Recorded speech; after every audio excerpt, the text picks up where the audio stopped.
ایک چھوٹے سے گاؤں میں ایک لڑکا رہتا تھا جس کا نام احمد تھا۔ احمد بہت معصوم اور سادہ دل بچہ تھا۔ اس کے والد ایک کسان تھے اور روز کھیتوں میں کام کرتے تھے۔ احمد اسکول جاتا اور شام کو اپنے والد کی مدد کرتا۔ ایک دن احمد اسکول سے واپس آ رہا تھا تو راستے میں اسے سونے کی ایک چھوٹی سی انگوٹھی ملی۔ انگوٹھی بہت قیمتی لگ رہی تھی۔ احمد نے سوچا کہ یہ شاید کسی کی گم ہو گئی ہے۔ اس نے فوراً فیصلہ کیا کہ وہ سچ بولے گا اور انگوٹھی کے مالک کو ڈھونڈے گا۔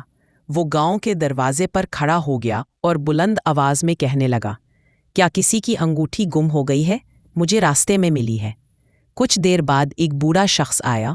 وہ بہت پریشان لگ رہا تھا۔ اس نے کہا، بیٹا، میری ہی انگوٹھی گم ہو گئی تھی، وہ میرے والد کی نشانی ہے۔ احمد نے فوراً انگوٹھی نکالی اور بزرگ کو دے دی۔ وہ شخص بہت خوش ہوا۔